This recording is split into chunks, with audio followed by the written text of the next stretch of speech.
What's going on, everybody? Welcome to this week's LUMIX Live. As the title says, obviously, this is the discussion about the S5IIX. Finally, we are able to talk about it in depth, answer all of your questions, and hopefully provide you some insight and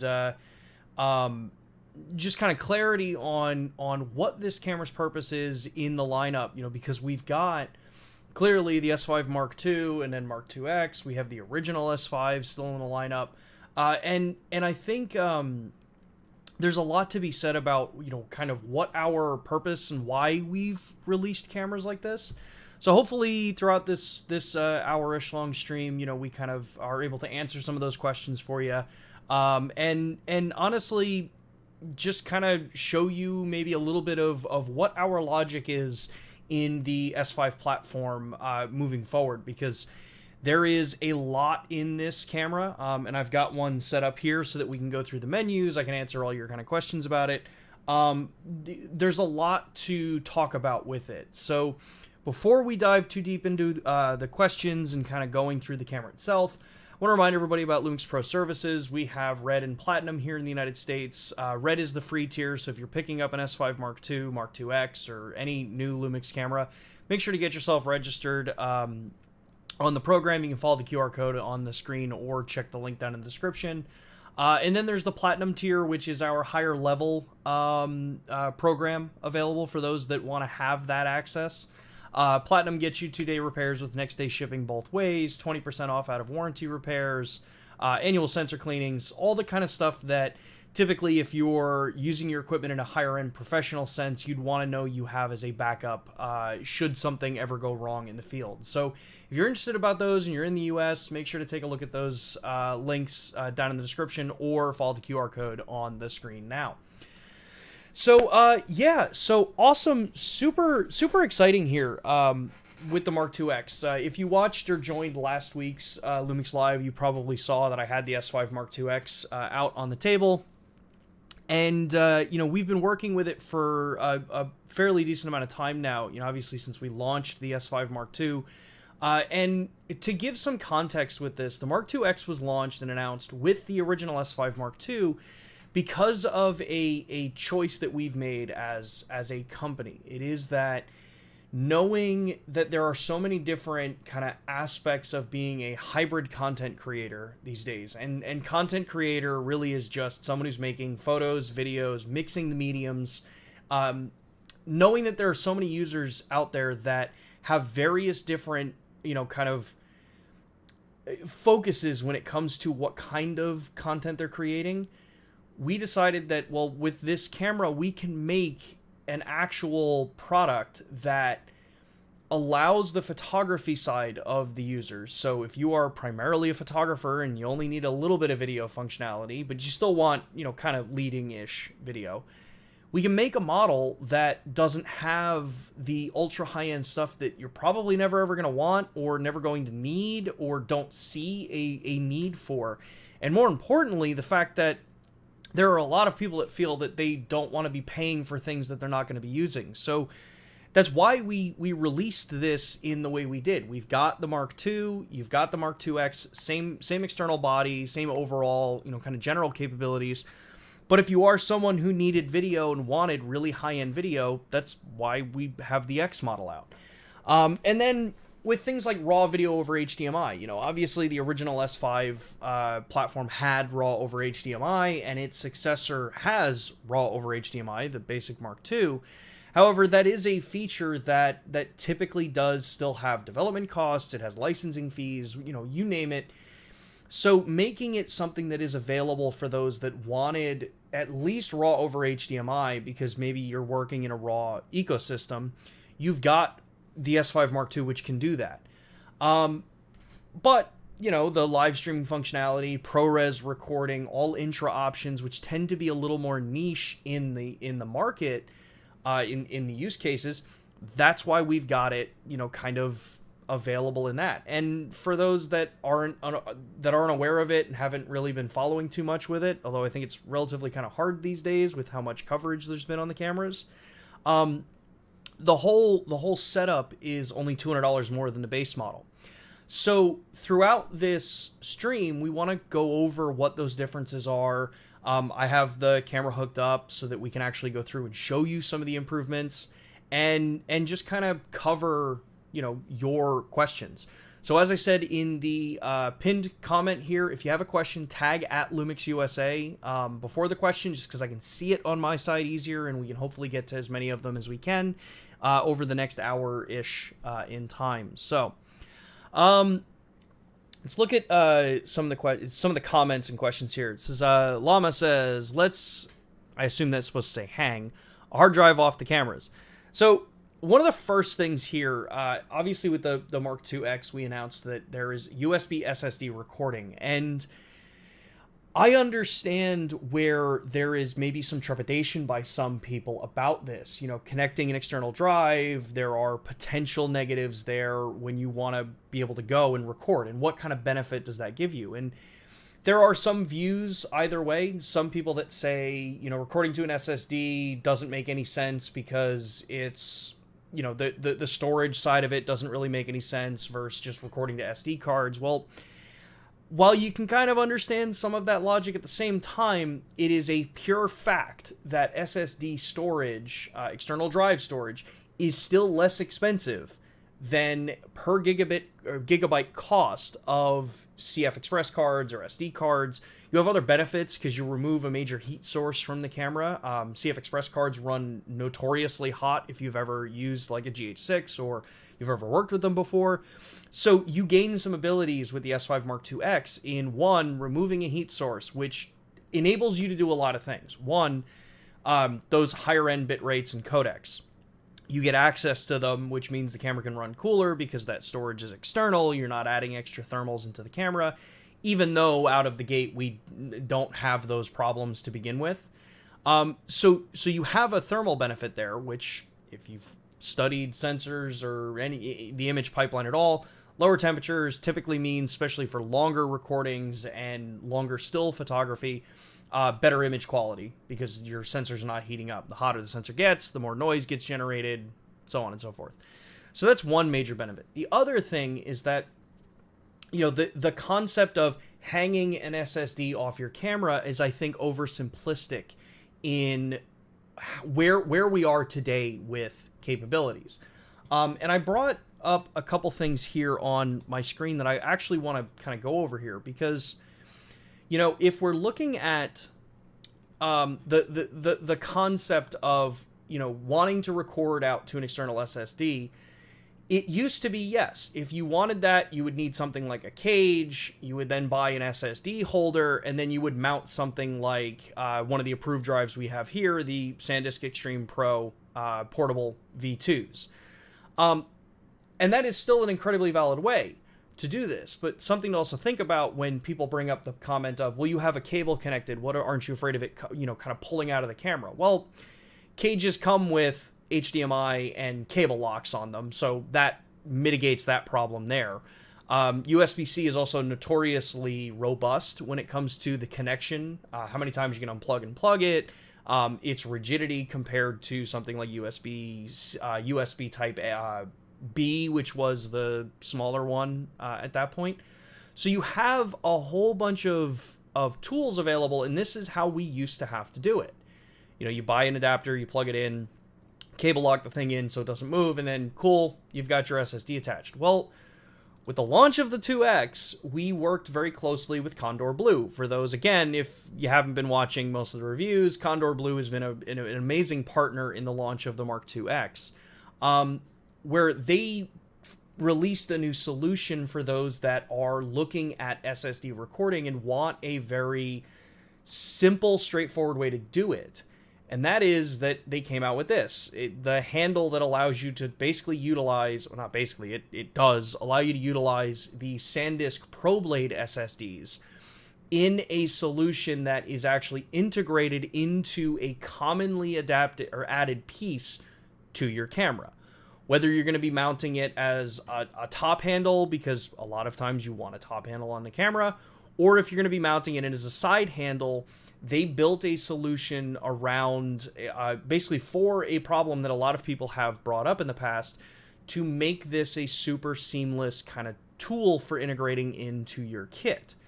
Now, why do I, kind of harp on the whole concept of, Kondor Blue and SSDs and things like that? Well, it's because of the fact that anything that we used to think of when it comes to external recording is not really that valid anymore.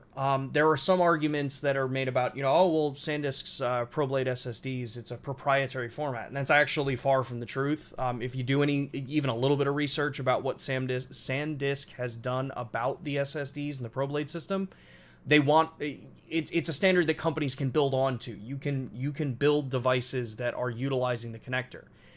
It actually makes a really elegant solution for really fast storage, and they have an entire ecosystem behind it. The other complaint that people have brought up is that, well, the cost of these is so much higher than, a standard SSD. And again, if you look at just basic pricing, it's not. It's actually right in line with what you would expect. So if I jump back to my screen here, you see a 2 terabyte ProBlade SSD mag is $199 currently, and this is on B&H's pricing, so it's $199. A 2 terabyte external portable SSD that has roughly the same capabilities is $179. So they're about the same price. So that kind of blows that conversation out of the water if you've been looking and want to go into these kinds of things. But when it comes to the Mark IIX, what does this give us? Well, like I said, it allows us to remove one of the thermal loads on the camera, so not having to go CF Express, which also carries a little bit more bigger of a challenge too, is the size of the camera, whether or not you go dual CF Express so that you can support backup recording. Do you do CF Express versus SD, because SD has limited recording functionality because of bit rates. This allows us to say, look, you've got an ultra solid and kind of standardized storage solution to be able to actually take full benefit of the highest end functionality that the Mark IIX has. And when we talk about the highest end functionality, like I said, we're talking about ProRes. ProRes internally in the camera, and we're looking through my S5 Mark IIX here. ProRes in the camera gives you a ton of flexibility if it is something that you need. I think I want to make it very clear here that some of the criticisms about ProRes are, I would 100% say valid for some users. ProRes is a very heavy codec because it's very low compression. It does take a little bit more work in post to make it look, kind of as clean as an H.264 or HEVC file, so H.265, but you get a more robust file to work with, higher bit rates. And one of the things that most people are claiming and want is higher bit rates. You want less compression. Just know that it does come with a cost. It does come with the fact that you need higher storage. You need kind of not necessarily a stronger computer to work with it because it's less compression, but you have the options available. And again, I go back to that point. The reason with the S5 Mark IIX is choice. If you are someone who foresees that maybe you need things like ProRes down the line, you want to bring this into a production suite. You want to be able to take the camera and mix it with, say, if you're working, on any other higher end cinema camera, or you're working in a broadcast environment and you need a camera that can be roaming, that can mix in with the rest of your studio products. The Mark IIX is like the perfect camera for that, because now you have all of those options at your fingertips, and you have a stabilizer, you have detect autofocus, you have these capabilities. So what I mean by options available here, you'll see similar to the GH6, and we showed this, I believe last week we were talking about this. You've got a ton of options here that you can see are lit up because I have the camera set for SD recording, so the internal SD cards. And that gives you all of the internal recordings for full HD options. So full HD, 422 and 422 HQ in 24, 30, and 60 frames per second. But if you want to go up to the higher bit rates like Cinema 4K, which is 519 megabit, all the way up to the 1.9 gigabit per second, that is where your SSD recording would be required. And this is that point that CF Express, because it gets hot, means that the camera would most likely need to be larger because you're going full frame sensor versus a Micro Four Thirds sensor on the GH6.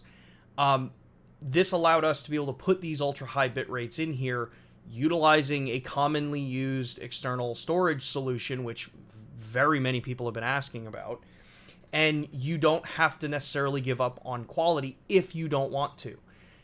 It doesn't mean that you have to use these options. If you wanted something that was even higher quality, or something that gives you maybe a little bit more flexibility, that's where we have the RAW over HDMI output options here. If you've been following with the S5IIX and the S5 Mark II that's coming in June, we have the ability to do Blackmagic RAW and ProRes RAW recording over HDMI to either Ninja 5, 5 Plus, or Shogun Connect for ProRes RAW, and then the Video Assist 12G HDR in 5" or 7" for Blackmagic RAW. So again, choice. If you're someone who works in DaVinci Resolve, you know that ProRes RAW does not play in DaVinci Resolve. So you have that option. If you're someone who works in pretty much whatever software, like I prefer Premiere just because that's what I've always worked with. I can do both of them in Premiere, and relatively they work pretty well across the board. Blackmagic RAW arguably works a little bit better in Premiere, but I have those choices available to me. And that cost to get into it, which a lot of people have monitors on their cameras already, is just making sure you've got the monitor attached for it.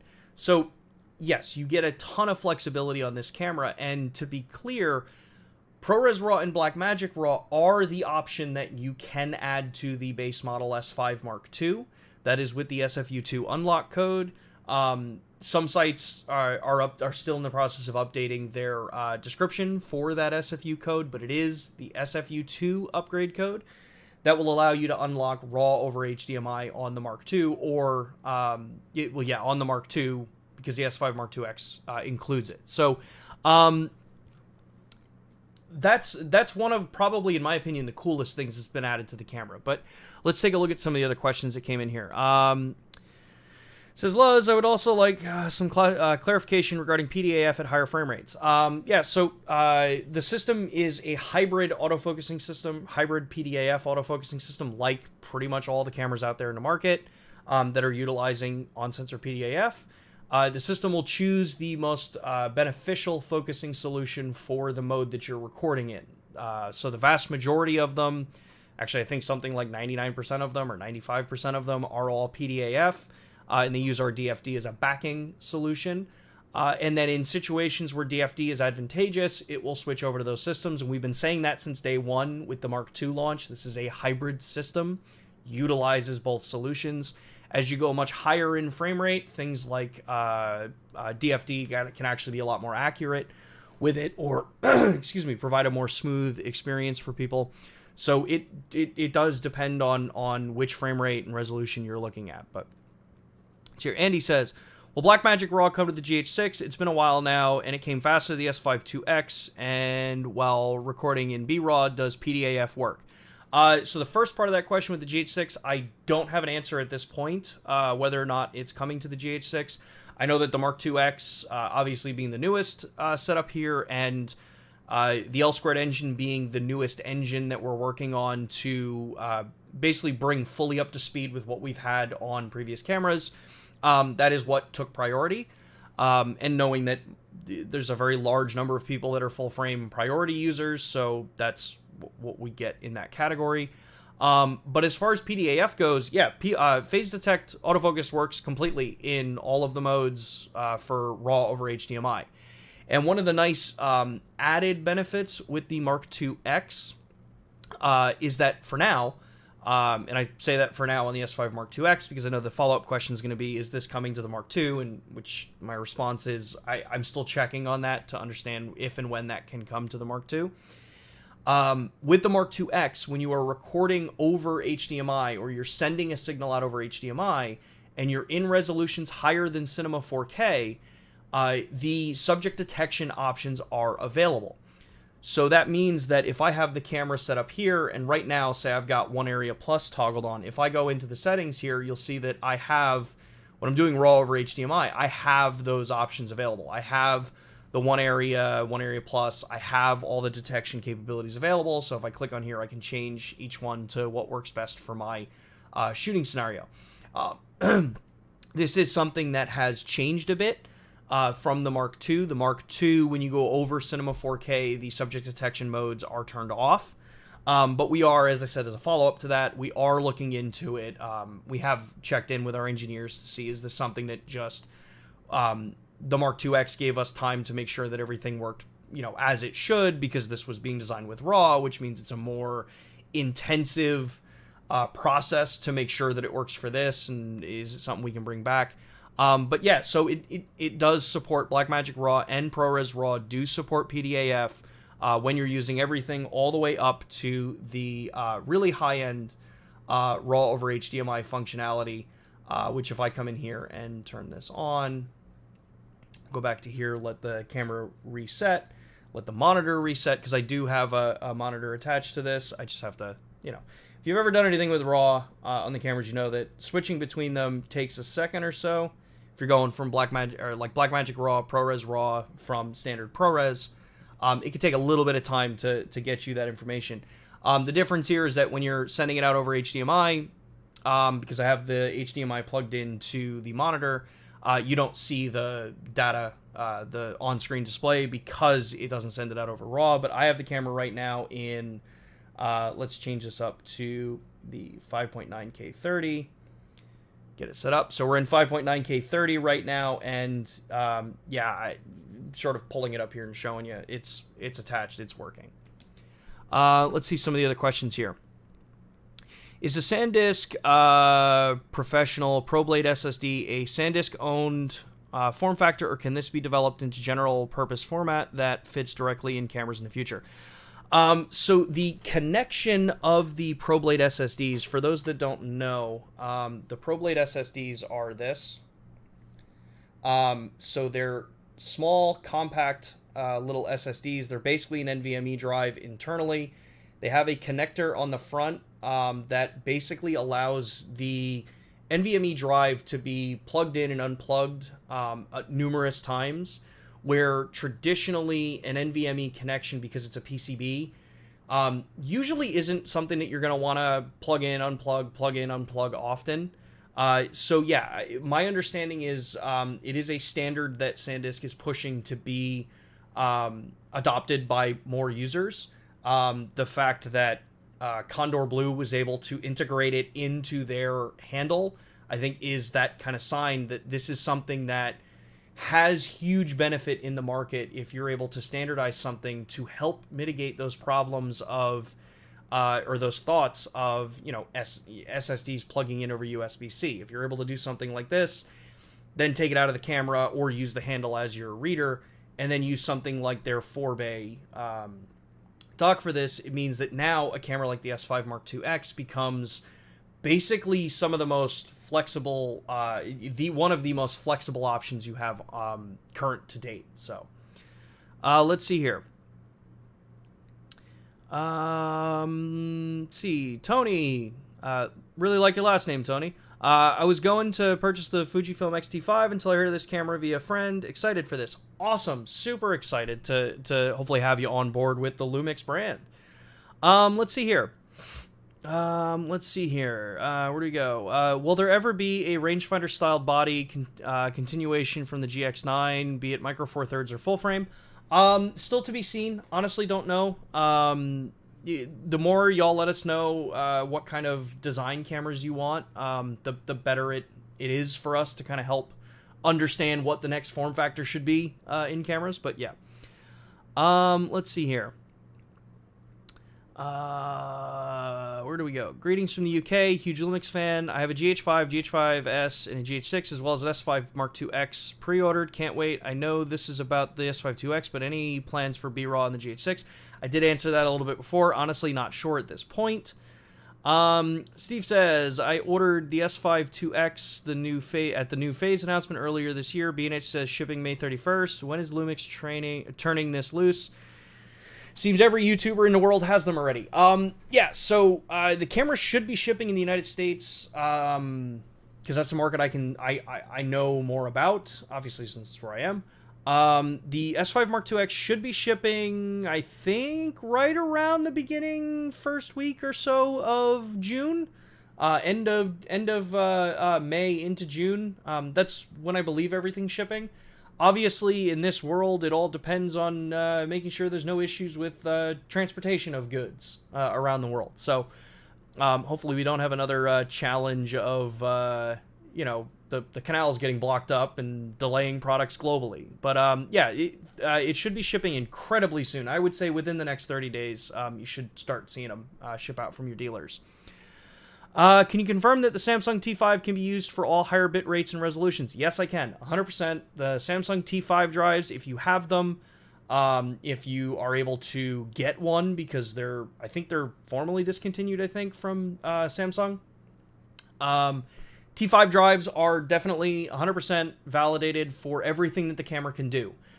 This is why it is actually important with the S5IIX that if you are looking for SSDs that you want to see that are validated, we actually published this ability list. We actually published the formal compatibility list for the S5IIX as of, I think, Tuesday when we made the announcement. So let me pull this up here, and I will drop it in the chat for you. S5IIX. Let's see here. SSD compatibility. Help if I can type. So yeah, the T5 is validated. For those that are curious, T5s are validated. Samsung T7 Shields are not validated at this time. They still have some problems. And then the SanDisk Extreme Pro V1, V2, and then the ProBlade transport solution is all validated to work on all recording formats, all recording formats up to 60 frames per second. SSD recording, because of the way the system works, you can go up to 60p out over USB to the external drive. Anything over that needs to go to the SD cards. So I'm fairly certain that's still the case. I will double check that as we kind of go through. But let's see here. Where did we go? Please revive the GX85, GX9 form factor with new PDAF. With 4K 60 would be nice, but without a crop and vlog, and you have a heavy hitter. Obviously, I would get one right away. Yeah, Andy, there's a lot of people that have vocalized, that they want a flat type or a rangefinder styled modern camera. There's always a challenge with this, right? Because look at most of the flat type cameras that come out. They're designed to be much smaller, a little more compact, which means that your feature cap is going to be lower because of things like thermals, size, depending on that. So there's a lot of conversation that has to be had about that, understanding what the request is from everybody. If you want a flat type camera, say you wanted an S5IIX, but you wanted a flat type version of it, you're most likely going to have to give up unlimited recording, higher bit rates being able to be done internally. Stabilization may not be as good because size. There is a balance between size and performance, and the smaller you go, you have lower thermal threshold capabilities. You typically have smaller components that you have to work with, so cost becomes a challenge. But know that these are things that are always being evaluated at least by our company. We are always evaluating that kind of stuff, seeing what can be done. When does the hardware support the ideas that you have for a product?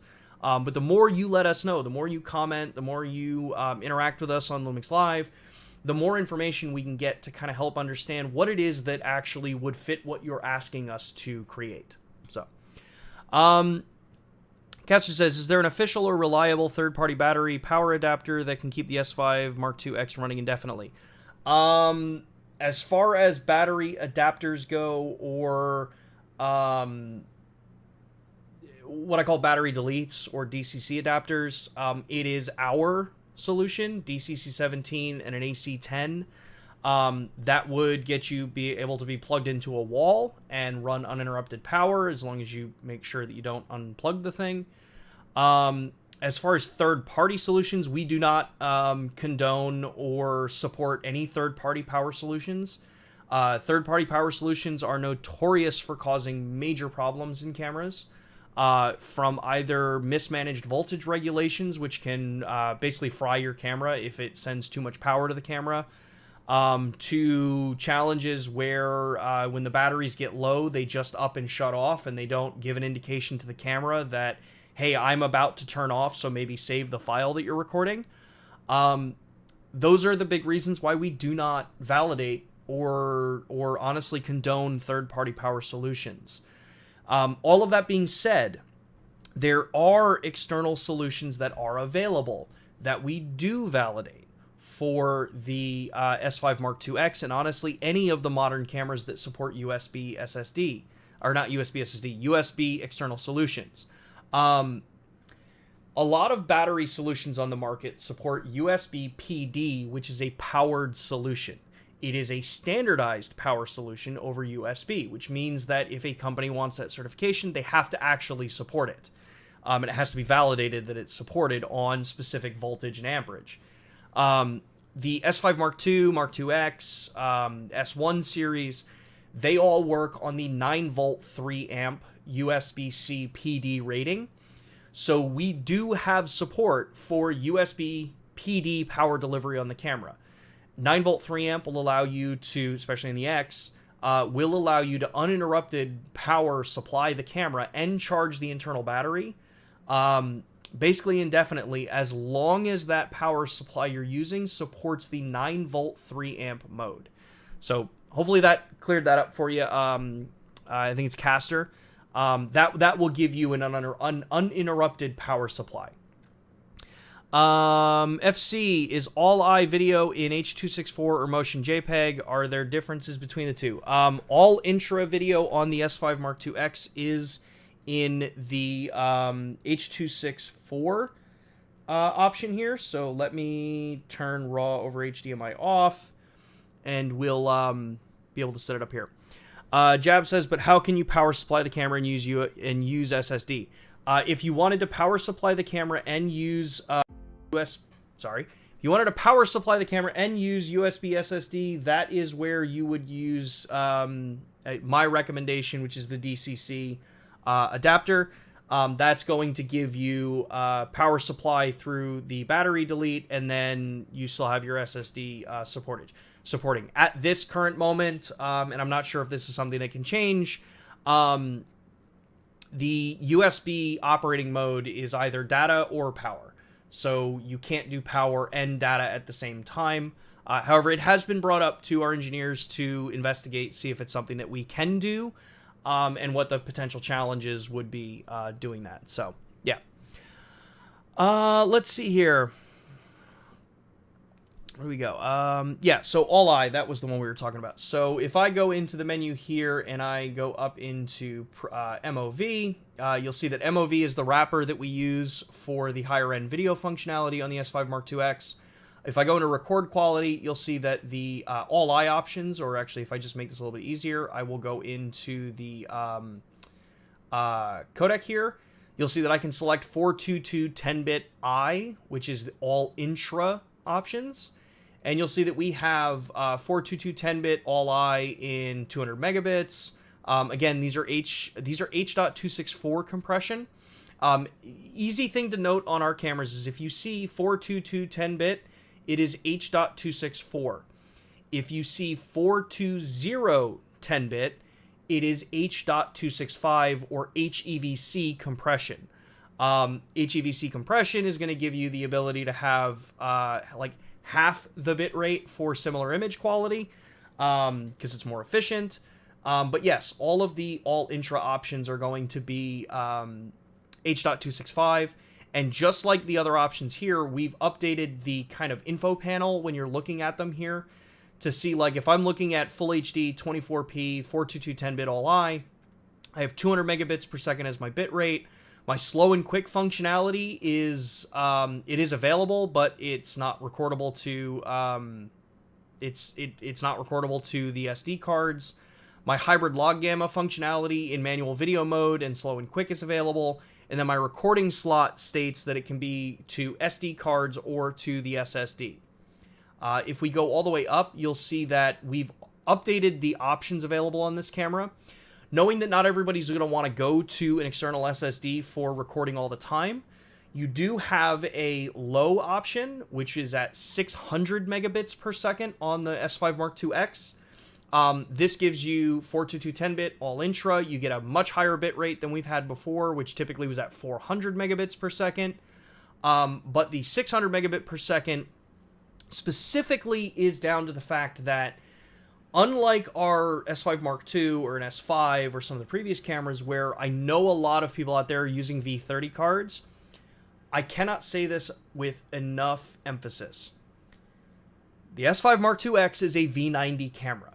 Buy V90 SD cards. Buy reputable V90 SD cards. If you are someone who is working for a client or working in any capacity where the information that you are capturing on your camera is important, do not cheap out on media. Yes, those, 64 gig, V30 cards look like they're a great deal because they're inexpensive and they're ubiquitous. You can find them almost anywhere.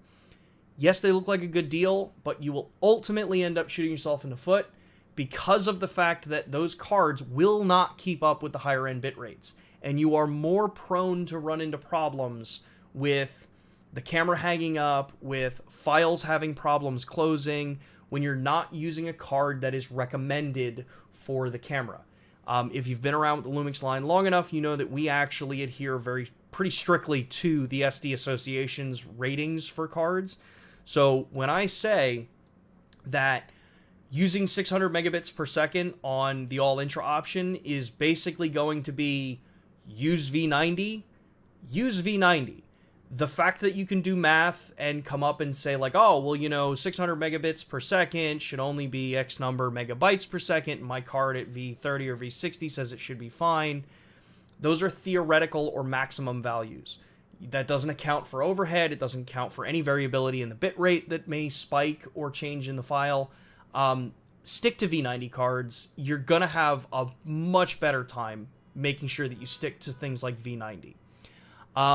Yeah. So that's my little diatribe on V90 cards. Let's see here. Andy says, I understand the design process a new product has to go through. I have multiple LUMIX cameras, GH6, GH5, but till this day, I still enjoy taking out my GX85 even for some client work. I totally agree. GX85 was such a fun platform to work with. Small, compact, travel ready. Still relatively feature spec'd, compared to some of the higher end cameras, but I think making sure that people have an understanding of, look, you want features from S5 Mark IIX, but you want them in a small body like a GX8 or a GX85 or GX9 body, you're gonna be giving some things up given the current state of technology between them. That's the reason why we always kind of want to make sure we understand what people are asking for. Let's see here. Any news about live cropping mode for the GH6? Unfortunately, I do not have an update on live cropping. I know that it's on the Mark IIX. For those that don't know what live cropping is, in our cameras, we offer the ability to basically take the resolution that the camera's recording in, and then do a 20 or 40 second clip that allows you to basically do pan and zoom options while using the resolution that the image is captured at and then cutting a smaller resolution out of it. The big change with the Mark IIX is that, and the Mark II, is that because the camera can record 6K open gate, if you are recording in any of the modes over 4K, you can now do a 4K version of live cropping. So if that'll come to the GH6, not sure. I'd have to really double check and kind of go through that to kind of work around with it. So let's see here. I see Matt Fraser's in here. And all I saw was, am I the only one? So I'm not sure, Matt, if I don't see the other part of your comment. All right, where were we? Let's see here. +1 on the GX, or a quote-unquote SX type body. Love the S5 Mark II, but definitely need something smaller for personal casual use. Wouldn't mind recording limits if that was a main compromise. See, that's the kind of information that we want to hear from you.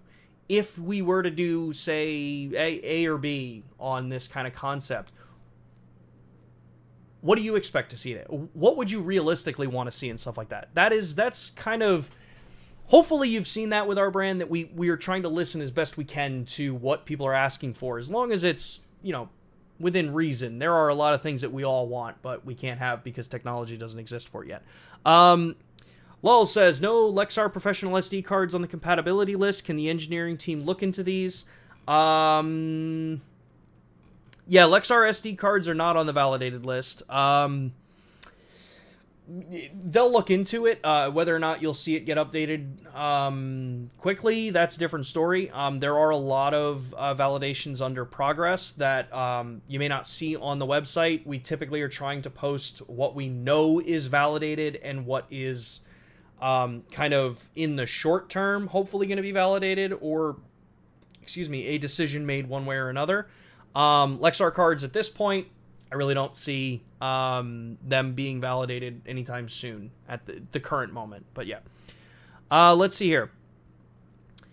I have a concern about my S5 II. I noticed that my camera will freeze and stop recording to any input. I have to remove the battery to get the camera back working again. Any advice?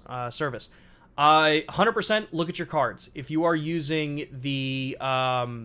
if you are using anything other than V60, V90...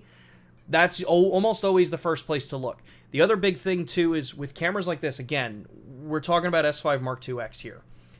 S5IIX and cameras that record really high-end bit rates and complex recording is that, look, the cheaper the card is that you use, or the lower the spec card that you use is, or the age of the card. How long have you been using the card, and how have you been maintaining that card's health? They become a much more important factor to think about with cameras. Across the board, this is not just with us, this is almost all cameras. The more demanding you are on media, the more likely you are to actually run that media's life shorter than they ever used to be. So if you've got a card in your camera that you've been using for years, most likely your card is basically toast. Does it mean that it's gonna just up and stop working? Not necessarily. You'll still probably be able to do some base codecs, but if you ever notice that you're running into problems where the camera locks up, or the indicator light in the card door is flashing after you stop recording and it's not turning off, and then you go to flip the camera off and then it locks the camera up, 9 out of 10 times that is because the card is basically erroring out. When the camera's trying to close the file out. This is why we are very heavy on make sure you use quality, high-end cards. If you are ever unsure about a card, replace it. Same goes with SSDs. SSDs, if you've ever done any work on PCs and stuff like that, SSDs have finite life. They have finite read-write cycles. Any kind of solid-state media does. So you want to make sure that you kind of do that. Says, I noticed this issue with no SD in the camera for my S5 II. The camera will freeze and stop recording to any input, stop responding to any input. I have to remove the battery to get back to working again. Just double check your firmware if that's the case. If there are no SD cards in the camera and you're running into this, then that's where the options change. That means go to check your service team, your local service capabilities with the camera. Make sure you're on the most up-to-date firmware, all of that kind of stuff. Make sure you're using brand batteries. If you use third-party batteries, it could be power problems. Like I said earlier, you run into some potential challenges that if the voltage and the required power is not what it needs to be, that can freeze a camera up, because it basically, think of it as if you're working, you're expecting a certain amount of power, and then to continue doing that, and then the power you're given is less than that, it may just stop abruptly. So some people call this a soft lock on the cameras. But yeah, so I would check on some of those then. Will you be at Cinegear? I will not be at Cinegear. Matt Fraser and Neil Matsumoto will be at Cinegear. Unfortunately, I have a much a much desired vacation to take for a couple of weeks to spend time with my family. So yeah, just taking some time off. I won't be at Cinegear, but Matt and Neil will be at Cinegear. I have a question for you. If battery grip, which was supported with camera that can charge batteries, which batteries get charged? Original battery grip, battery, etc. Okay, I think I get your comment here. If you put the BGS5 grip on the S5 Mark IIX and you plug power in, it will charge both batteries. It just depends on which priority you've got set for use case. And if you are using a battery grip, I recommend setting it to use the grip battery first. This way, when the grip battery dies, it transitions over to the internal battery. You can then hot swap the dead battery out of the grip, put a new battery in, and when it gets that power, it should cycle back to the grip as primary. I noticed this issue. Okay, that was that question there. Leo, so excited for soon to get S5 Mark IIX. Just wondering whether the APS-C crop in 4K 60 is due to hardware limitations or a future firmware could make it full frame. It is totally hardware. 4K 60p has to come from a Super 35 region or APS-C if you're from the photo side. So yeah, that is a hardware, that is sensor limitations. That is what that sensor is spec to. So that is what the camera has. That's where it is at this point. Let's see here. Will Panasonic make USB PD powered dummy battery? No. I can fairly confidently say that no, we will not make a dummy battery that allows you to plug into USB PD. There are too many risks involved with that. Tommy says, might be a silly question, but will the Kondor Blue rig with top handle and SanDisk ProBlade insert have any kind of weather sealing, or is that set up strictly for sunny days? This is, I would say this is a bit more of a, this is an interesting question. Weather resistance on cameras, and I'll use my Mark II here to show you. Weather resistance on cameras, right? As they sit here, weather resistance is defined, basically spec'd out as having port door covered, your hot shoe covered, card door covered, and a lens on the camera and the battery included, in the body, and then the cover on the grip, or having the grip attached. That being said, if you're working, if you're working in a relatively, kind of open space where you're going to be plugging in or rigging your camera up, say you want a monitor attached to it, you want to have external power source at your own choice, the camera, honestly, in my opinion, is the least of the worries in that situation.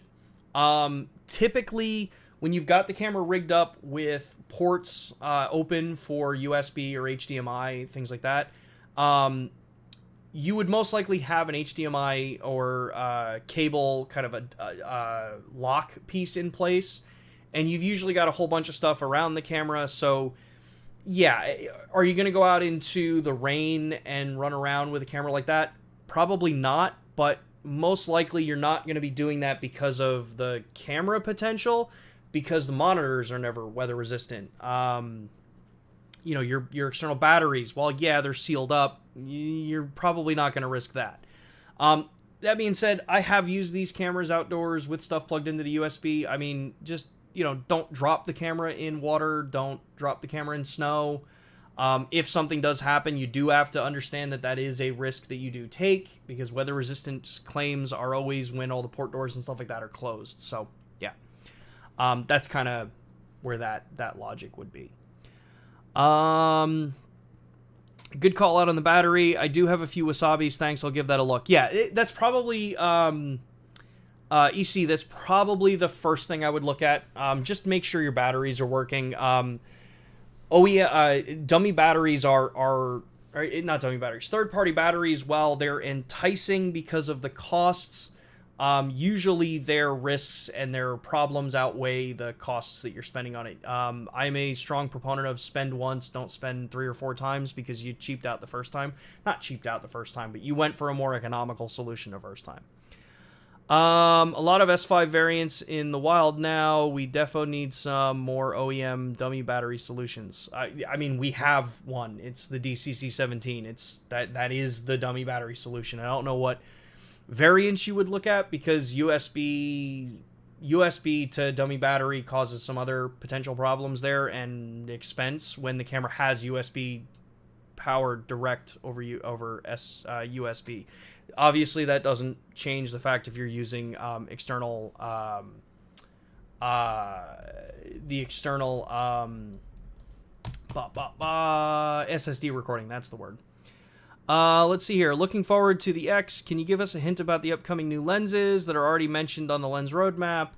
There are lenses on the roadmap coming. Is that enough of a hint, Harry? That's about all I know and all I can share with you. Again, even if I did know exactly what's coming out, I wouldn't be able to tell you. But yeah. Christian says, you say the 4K is limited to Super 35 due to hardware in 50p plus, but the FHD is using subsampled from the full width. Not possible to give us lower quality line skipped 4K 50 from the full width like in the S1R.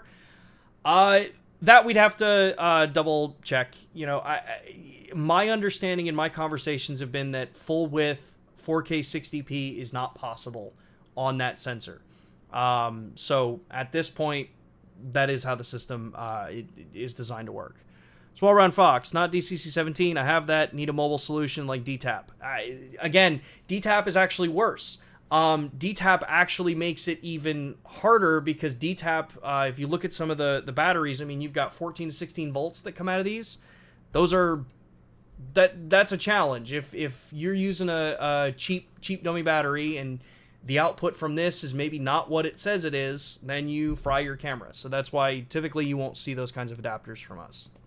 So back to the Mark IIX here. So when we were talking about some of the other little differences that the camera offers you over the Mark II. You've got some pretty cool functionality here with where did it go? We'll go into the settings here, go up to the card functionality. So like we said, you've got SSD recording. This is where I can go in, turn SSD recording on and off. That will flip the system over to record out over USB for the storage device. Nice benefit with this is that, say you want to record that ProRes, that 1.9 gigabit, but you also still want to have a secondary backup. If you are recording to an external HDMI device, you are able to still send out the signal over HDMI and record in ProRes to the external monitor of your choice. So you do still have all of that functionality when you're working with SSDs. You do have still the full double slot recording functionality for internals, so you can record backup recording, allocated recording, or relay recording. One of the nice things with our cameras that has been touched on before is that our system has true hot swap capabilities, and it's going to become maybe a little more relevant on the Mark IIX, because when you open the card door on our camera, it does not turn the camera off. You still can record, you're still sending all the information to the cards. This means that when you want to swap out from card 1 to card 2, the camera will make that change over automatically. You can then, while the camera's recording, take the card out of slot 1, dump the footage, put it back in the camera, and when the camera fills slot 2, it'll swap back over to card 1, and so on and so forth. So you have a lot of that kind of functionality there. So yeah, you've got some pretty cool capabilities when it comes to long-term recording with the camera. Some of the other stuff that's in here too, the S5 Mark IIX does, out of the gate, have the AFC Live View functionality toggle that we have come out with on the S5 Mark II 1.1 firmware. This allows me to come in here and change the priority of the preview to either image priority or speed priority. This is 100% that the burst rates for the camera, if you're doing fast burst rate photography, this is what lowers the time to fire when you're in standby for the camera to have the preview, press the shutter, have it fire, and then start collecting the burst shots, because the camera can do 30 frames per second stills burst. When you set it to speed priority, which after the 1.1 firmware, this is what it is set to now. When you set it to speed priority, it's fast. When you set it to image priority, you'll get a higher quality preview of the image, but there may be an extra little bit of a lag between when you click the shutter and it starts the burst. This also, you'll notice that with the version 1.1 update, the flash firing speed has also been improved. So if you were coming from the cameras and you're looking at this from a photography perspective, you have just as fast, if not, in my opinion, maybe a little bit faster than the S5 when it comes to how quick you can trigger flashes when using AFC or AFS on the S5 Mark II and Mark IIX. Let's see here. So a couple other questions come in here. Thank you, Matt, for jumping in and supporting some of the questions here. Andy says the lock switch on the GH6 doesn't lock the ISO. I can still change it by pressing the ISO. I've hit it by accident. Any fix for this? We can point it out to the team and see if that's something that can be added to it. Not everything's going to be added because you have to account for every possible use case for it. But I can bring it up to the team and see if that's something they can look at. Cool. So one of the other things that I wanted to touch here on the S5 Mark IIX, and this is a relevant thing for the S5 Mark II as well, is that out of the box, when you get the S5 Mark II or the Mark IIX, you'll see that thermal management is going to be set to standard. So if you take these cameras and you go and start recording, say 6K open gate or any of the ProRes options, out of the box, you'll see that it'll tell you that there's a 30-minute time limit for those recordings. That's because out of the box, the recording max temperature is set to standard. If you want to be able to truly unlock the fully unlimited recording in the camera, just click on this, change this to high, and there you go. No problem. It'll be fully unlimited recording. And it does just explain to you, like all cameras will, when you remove thermal management or you raise what that limit is. Just know that the camera can get hotter when you set it to the high threshold for this. Let's see here. S5IIX not good for my usage, as I prefer internal recording like the GH6 rather than overcomplicating everything with extras. I know you won't say, but which can you speculate will come first? GH series with phase detect or an S1H Mark II with GH6 spec? Shooting internal ProRes, everything. Well, you're 100% right, Rich. There's not anything I can or would say about anything coming in the future. But yeah, again, I go back to that point that the Mark II and the Mark IIX are about choice.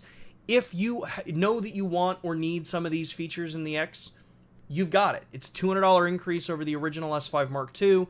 If you never are going to use ProRes or things like that, or if you know that you may want ProRes but you're fine with an external recorder, that's where the Mark II comes in, and you can get that for $200 less.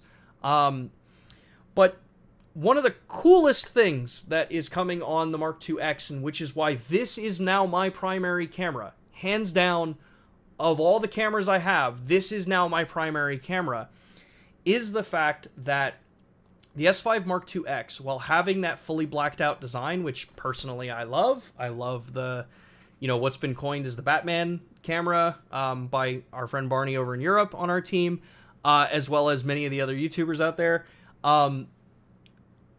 Aside from that, it's the fact that this camera has all of the photo functionality that our S5 Mark II has. You have the high resolution shot functionality. So if I go in and I change this camera to the stills mode, which we'll reboot it here for a second, and that is just horrible looking on that exposure. So I have my high resolution shot mode. I have up to 96 megapixels on this camera as a photography tool. I have RAW and JPEG functionality. I have aspect ratios that I can choose from. I can do, 65 by 24. 65 by 24 if I want those ultra wide aspect ratio shots, and I know that my RAW file still has the full 3:2 aspect ratio. I have my LUT functionality. I can go in and change and load in real-time LUT and make the camera, look right out of camera how I want my images to look. So I loved shooting in the Fuji Velvia look before. So I can come in and shoot in that with my camera and it's going to give me the look that I have wanted for quite some time. So you have a lot of flexibility with this camera, even as you're a still photographer. And then, as FC just points out too, I also have the Live View Composite functionality, which Live View Composite is possibly to be one of the coolest features that full frame has in our system, because again, we're the only ones that offer it. Live View Composite allows me to actually create a long exposure image without the need of having necessarily, say, a bloom happen to the image, because of the long exposure that happens. So the longer your shutter's open, you run into where brighter parts of the image start to become overexposed. Well, right now, I just turned Live View Composite on, and you can see that I've got 1/1.6 seconds, and I've done 15-second exposure, and it's still not anything that's like overly bright. But I can now take the light that I'm using, which is an Aperture MC, and I can start bringing this over the image, and we can watch it build on my camera. So I can actually be going through here and saying, I want to add maybe a little bit more light here. You know, I want to maybe change the color up, because this is set to, that was set to 50% power. Say I update this to 100 power. Now I want to come in and start adding more light into this frame. As I bring it closer, you'll see that it's going to start boosting some of that look. I can bring it into the background, and I can actually paint the image that I want on this camera. So this is to me one of the coolest functions that the S5IIX has. It's called Live View Composite. Now, if you're and then when I'm done with this image, all I have to do is just press the shutter button, processes that image, and then now if I go to playback, see if this works. I haven't actually done playback through a monitor in quite some time now. So yeah, there we go. And it does not want to actually play over the monitor. So what this allows me to do is then be able to take that. I get the raw photo. I get full flexibility out of it, but I get to have full control of that image. If I want to do light painting, star trails, stuff like that, the Mark IIX has this built in out of the box. For those that are going to be on the S5 Mark IIX has this out of the box. If you are an S5 Mark II user and you want this feature, it is coming, and it is coming for free. The version 2.0 firmware update that we'll be releasing, I believe it's June 13th, give or take a day or so. That update will provide Live View Composite to the S5 Mark II. So the S5 original had it, S5 Mark II is getting it, and S5 Mark IIX ships with it in camera already. So right around the same time, you'll be able to get the X and the Mark II around those times, and you'll be able to do Live View Composite with the camera. It is such a fun feature to play with, and again, it doesn't have to just be for long exposure light painting. If you are working with an off-camera flash, you could set this exposure so that you can be doing, say, star trails, and then just walk with a manual flash and fire flash off to lock items into the frame. Matt Fraser and I have gone back and forth on this feature a lot. Matt's done some cool photos for his family where he's done it with his son, and you've got awesome light trails going with it, and it is one of the coolest photos I've seen in a long time that is showing what creativity you can do with photography on LUMIX cameras, that I think helps prove the point that the S5 and the S5 Mark IIX, while we say hybrid, they are equally great photo cameras that are actually pushing technology forward, where you're not finding that in full frame in the other cameras. So definitely take a look. If you are interested in photography at all, or you've never even put your camera in the photo mode, do it. Play around with it. It is going to surprise you how good our photography is, even though the vast majority of the things we talk about are video with our cameras in general. So there is one other feature that I'm going to end this stream on, but I want to double check and go through, make sure I addressed the vast majority of the questions that we got here. Is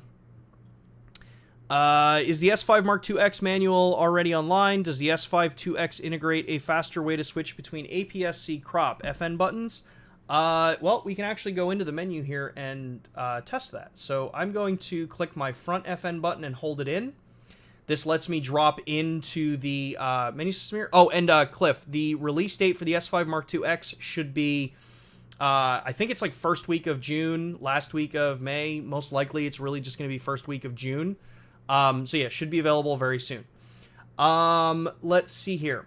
Yeah, we were talking about the any way to get into changing APS-C crops. So we do have the ability to come in. I clicked and held on one of the FN buttons here, and I'm going to scroll down to image area. I have to remember which one it's in. I think it is in this menu. Yes, image area of video. So right now I'm recording. I'm in the option here where it's full frame. I can pick APS-C, and then I can pick pixel to pixel. So you do have the button here. You can program in image area video, and then you can toggle just quickly between which ones you want. Point of note here is that you have to do that while you're not recording. You can't be recording while you're doing that. Yeah, so that's where that is. MJ, glad you asked that question, or asked that point. You 100% can. If you want to keep, if you're using this as true hybrid and you're jumping back and forth between photo and video, you're going to go into the camera menu, go to the gear setting that we see here, and then you're going to go to the first page, the second option of the first image quality page. You'll see Creative Video Combined Set. Go into this and change all of these icons to the camcorder. What that does, that sets it so that your photo settings and your video settings, so if you have it in creative movie mode, you will have your ISO, your white balance, your color profile will stay for that.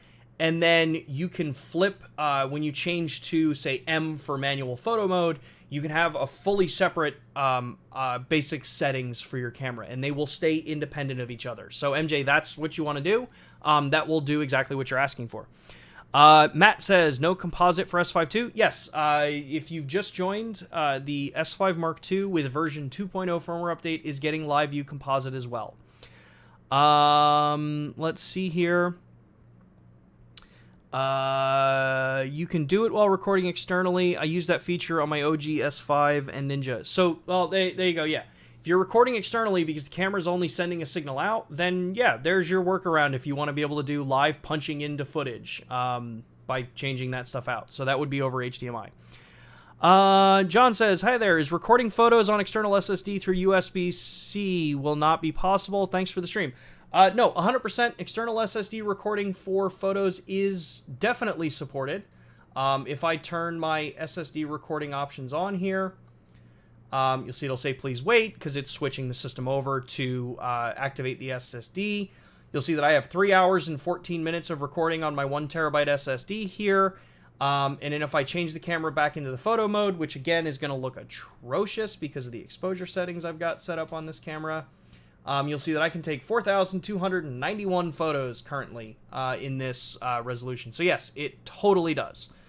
Yeah. Let's see here. Any chance that LUMIX will be able to get live zooming, real crop? We know that the sensor can do it. Cliff, this is one area where I'm going to say you don't know that the sensor can do it, and we don't know that the sensor can do it because it's making an assumption as to what sensor's in the camera. Yeah, so fortunately, no idea if that's there. Any possibility of APS-C mode for photos? We did talk about this before. If you are in the photography mode, let me put it into the photo mode here, and I'll show you what we did determine. So when you are in the photo mode, and I think I just screwed up my monitor by doing it the way I did it. Give me 2 seconds here. Plug this in.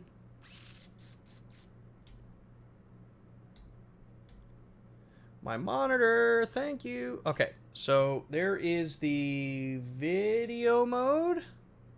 Go back to photo. Now there's manual photo, or manual video. Let's go back to photography mode here. There we go. All right, so the photography mode is on here.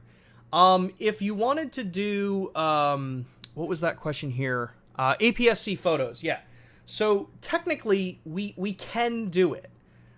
So what you would do is go into the camera. You're going to set your aspect ratio to 3:2.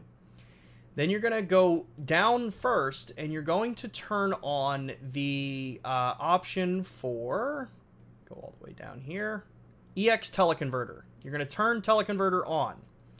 Then you're going to come up and you go to picture size. And you'll see that we're at large 24, medium 12, which is about APS-C, and then small 16, which is 6 megapixels out of the middle of the image.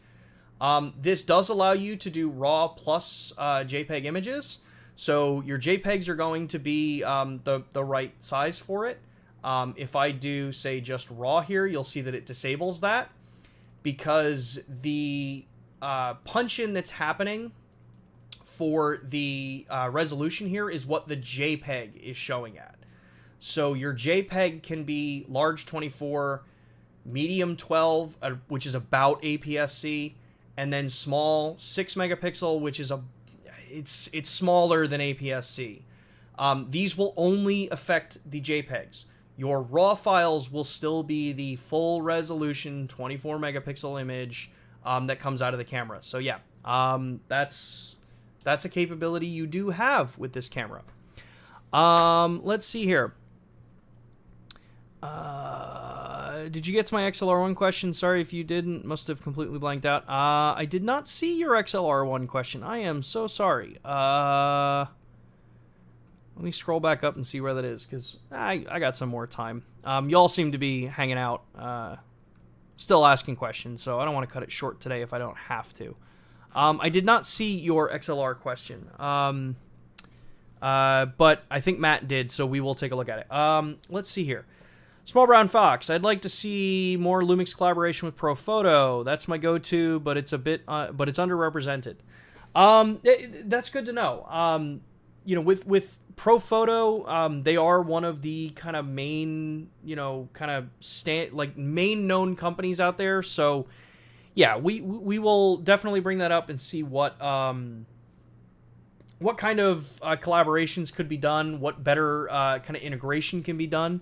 I think if you look at what the Kondor Blue collaboration has provided, hopefully you see that point that we are working with the industry. We are working to make integrations better for your use cases. Just because things have been done a certain way doesn't mean that that's how they should be done in the future, especially if someone can come up with a more slick solution, i.e. the SSD recording. Company like Kondor, you know, went on a limb, created a drive solution that answers one of the problems people have, which is, you know, as the first thing we talked about, just hanging an SSD off your camera. Solutions are there, and companies are actually supporting it. So if you like that kind of thing to be done in the industry, you want to support companies that are pushing that forward. SanDisk being one of them, Kondor being the other with the SSD solutions. And as I already showed you, if you didn't see it already, go back and look at the beginning of this video. These drives are no more expensive than what standard USB SSDs cost. So even the 1 terabyte standard ProBlade, which is like 180, I think 159 to 179, a standard 1 terabyte high quality 1 terabyte NVMe SSD that's in the same speed and generation category as this is about the same price. So let's see here. Do you know of some rigs that support XLR1 with a handle and monitor and SSD? I don't know of any of the handles that are designed to give enough clearance for the XLR1. The only one I knew that at a point did build one was Small Rig. I would have to, as Matt said, we'll have to double check in there. Tilta might make one. I think the one that we used at NAB provided. Yeah, the Tilta rig that we had on the S5IIX at NAB, I believe, had enough height there. So you had a handle and you could still put the XLR1 adapter in. Okay, the last thing that I wanted to talk about, now that we're running about, you know, almost 15 minutes past the hour, is probably one of the cooler functionality on the S5IIX. And I think it's also possibly one of the more misunderstood. Cliff, the raw photos are different, so Adobe will need to update for the S5IIX. So we just have to wait for Adobe to update that. So yeah, the last kind of big feature that I wanted to cover on the S5 IIX is actually going to be found down here in the in and out options. So not the burgers, but the I/O in and out. And that is your streaming functionality. If you've been following LUMIX Live for a while here, we have done live streams on this before. And we've done live streams with this feature before, except we were doing it back on the GH5 Mark II. I've sat in the baking sun down here in Texas while you all watched and asked us questions. Well, now you can do that with full frame. The coolest part about this is that you have so many different ways that you can live stream with the S5 Mark IIX right out of the camera. You have the option to utilize your phone as the bridge here, so you can wirelessly connect between your camera and your phone, wirelessly connect them. That's going to give you up to 1080 60 frames per second at either 16 megabit per second or 8 megabit per second, which is specifically designed for YouTube's kind of recommended bit rates for that resolution and frame rate. Or you could use something like a USB-C cable. If you're on Android, it's USB-C to C. Plug your phone in with the cable here, set the streaming up on the camera or in the LUMIX Sync app, and then it will prompt you to plug the camera in over USB-C to your phone. And then what this will do is allow you to use the wired tether function that your mobile device offers you. And then once that bridge is made, which you want to make sure that you actually see the tether icon show up on the camera after you make that connection, that will allow you to do up to 4K 30 frames per second for wireless streaming. Now, this does require you to make sure that you either have a tethering plan on your mobile device and that you have the enough upload speed for it. Typically here, our streams have been done at 8 megabits per second because that's what YouTube likes to see for 1080-60. But if, I were to do this from downtown Austin where I got full-blown 5G millimeter on this phone, I would be able to do all the way up to 4K, no problem, and stream it up. But on the camera, you also have another really cool functionality, which is you can do the streaming direct in the camera. So what that means is I can come in here, go to stream quality and setup, and I have the option to save and load stream addresses here. So if I'm doing RTMP, say I want to send a stream up to Twitch. Twitch gives you an RTMP URL, and then you have a stream key, which is your identifier. You can then punch those into the LUMIX network software, which we have for free online. That will then basically combine those, put it into a format on the memory card that you then just plug into the camera, do save and load, and then you can load that setting into the camera. So that means that now all I have to do is pick the stream quality I want to use. So I can go up to 4K 30p. I can do 4K Full HD 16 megabit per second. If I change this and say that I want to be using the USB tethering functionality, which because I have the SSD attached, it's not going to let me, that's where I can do the 4K options.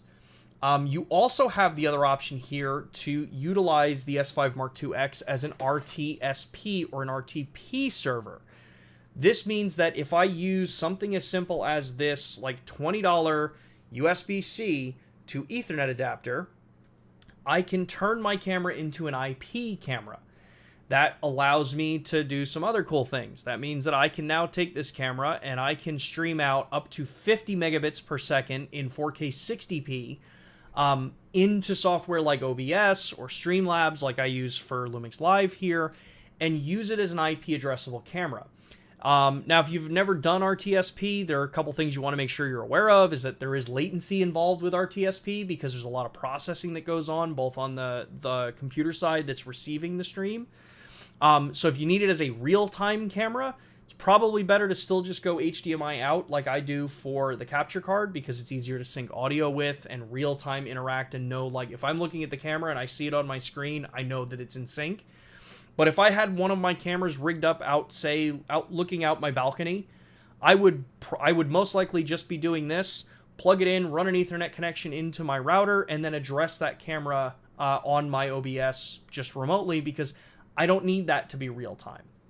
So tons of cool features with the Mark IIX that you have on this. Like I said, it's in this camera. You've got the functionality with it. You've got multiple different ways that you can stream out from this camera. Like I said, with LAN connections, when you have, and I keep forgetting that because I don't have the thing set up for it yet. I can't go into that menu. When you've got everything set up, it'll just give you the IP address that you reach the camera to. And yeah, it's pretty straightforward. Yeah, so like that's kind of the major overall features that I wanted to talk about. I want to take another quick run through here on some of the questions that came in and kind of go through here. Cliff, are the raw files on the X the same as the Mark II in Adobe? I think I did answer that one. They are different, so you do just have to wait for Adobe to update the their raw catalog to add the X in for compatibility. I don't think it'll be long though, because they're pretty much the same as the Mark II. It's just the camera identifiers are different. Can the next XLR1 have a metal hot shoe? I busted mine because it was plastic. Light stand knocked over by a fool. So even if the foot on the XLR1 was metal, you would actually want it to break off the camera. Because if it doesn't break off the camera, that means that your camera's hot shoe is taking the impact of what it just hit. It's the same logic as if you ever had a lens attached to a camera on the lens mount and either the lens mount breaks off or the mount on the lens itself breaks off. That is preferred. You don't want those components where a lens is attached or where a hot shoe adapter is attached. You never want those being fully rigid because then it means that all of that impact force is actually dealt into the camera, not into the relatively easier to replace external accessory that's on it. And I say relatively because in some cases, yes, lenses are expensive, but it's better to break the lens than to smash the camera and the lens at the same time. That's usually why they're not reinforced metal across the board, because you'll do more damage to the camera if something were to happen. Not saying it's not possible, but that's traditionally that has been why you don't see metal, high rigidity metal connections on stuff like that, where they are more prone to accidental breakage. Any chance of pre-burst being added for photography, or at least the 4K 6K photo modes from the S5? Thanks. It has been brought up to our team. The crazy good response from all of you about features like the 4K photo and pre-burst and post-focus. Seeing that there were a decent number of you that were using those features has allowed our engineers and our team to take a look at it again. The reality is the reason they're not in the camera is because when we looked and we actually worked with photographers, there were not that many people vocal about using it. So when that kind of thing happens, you start running into oh, well, does this really need to be prioritized right now? But yeah, we will always be looking at ways to improve the camera and bring the things that you ask for to fruition with it. So keep asking us. It's fine to keep asking us, but know that we have presented that one up to our team. More subject detection modes would be amazing too. Planes, trains, and cars, please. This one would be interesting. 00 Silverwings. I guess I would ask why. Why planes, why trains, and why cars? Cars in themselves is a shape that is also usually very large, and in most cases, you're typically going to be using either, if you're using full area and you've got 15 cars in a frame, they all look the same. Obviously, it's the same with birds, but any kind of feedback you give us on what modes you want to see, and maybe some background as to what challenge have you seen with this that not having it in the camera has kept you from being able to capture that subject. That gives us a lot of support to go back and say, look, this is something that users want, and this is why they want it. How can we make that request a reality? That kind of help, that kind of background as to what is your challenge and what what would you like to see out of it allows us to more effectively go in and say, hey, this could be a really good way for us to kind of help with this. Different objects, different subjects. Not saying no. What I just say is, of course, things like that are possible. It's a matter of, you know, how long would it take and what will it actually add to the camera that it doesn't do already. JC, the real-time LUT feature, can you select Vlog and get full dynamic range with a custom LUT applied on top of it in camera? That's a very complicated question, because Vlog, if you're doing stills, your standard RAW files and standard profiles is going to give you infinitely more dynamic, not infinitely, it's going to give you a lot more dynamic range, because you're looking at 14-bit RAW files versus a 14-bit RAW file that has all of the dynamic range crushed into the middle. You then have to restretch that back out. It's flat. It has no contrast. So you end up actually having to very heavily post-process that RAW file, which is going to increase noise. It's going to cause problems there. And you're not, at least from what I've seen, you don't really get the dynamic range out of it, because it's not what Vlog was designed for, or any log file was designed for.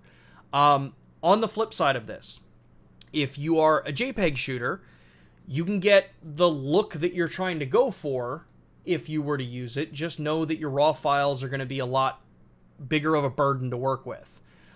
From a video perspective, real-time LUT for video users, you're going to get the look that you're going for. If you are trying to maximize dynamic range and, you know, that is what your goal is with this, as long as the LUT is designed right, sure, you can try to maximize out the amount of dynamic range. The challenge you run into with any camera is that our cameras themselves, they're not going to show you the full HDR that you would be able to do to actually show the full dynamic range that you can get out of a camera. If you wanted to produce a video to show, say, 14 stops of dynamic range, you're going to be pushing into HDR for grading.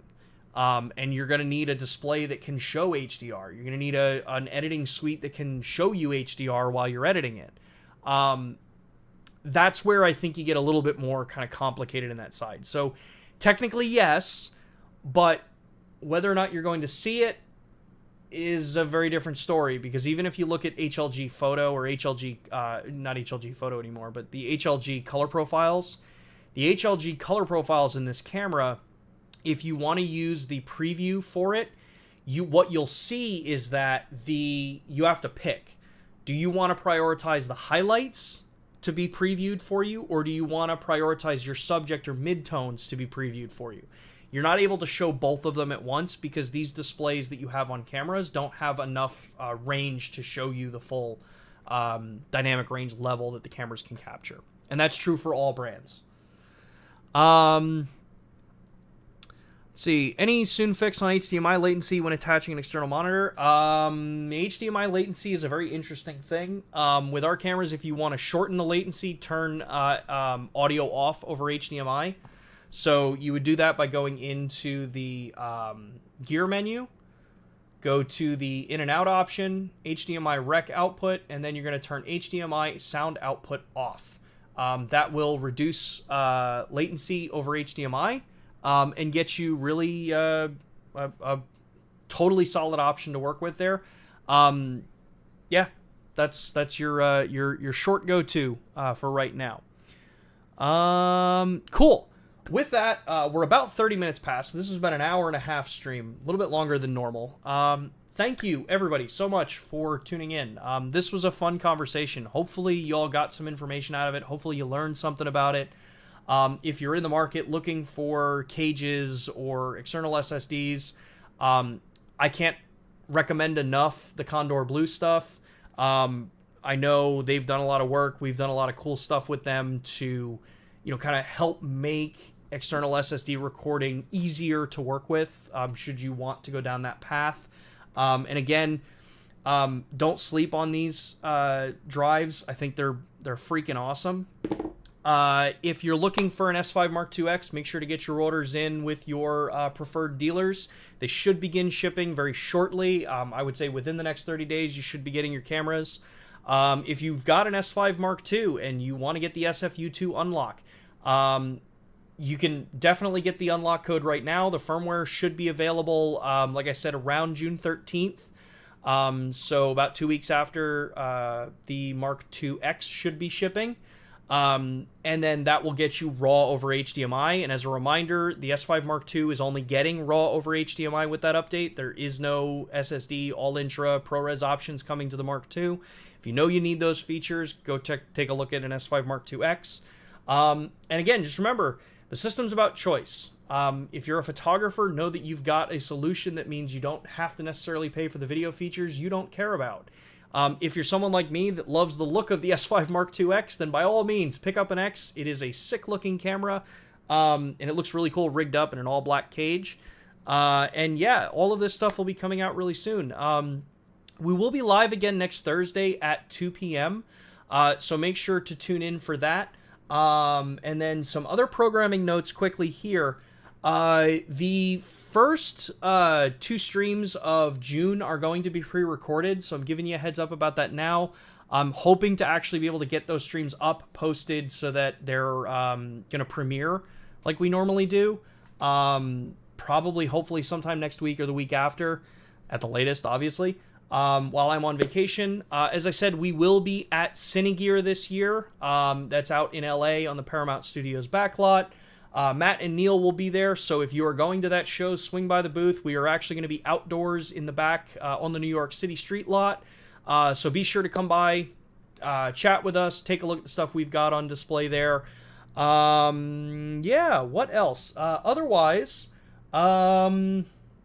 yeah, I hope everyone has an awesome rest of your day. If you liked the video, if you liked the conversation, hit like, share this video to people that maybe you're talking to that may have interest in the X or just in general the LUMIX products.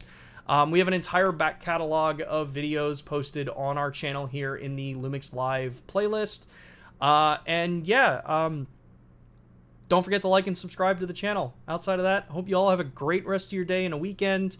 And I look forward to talking to you all again next Thursday at 2 p.m. Eastern Time. Thanks again, everybody. Later.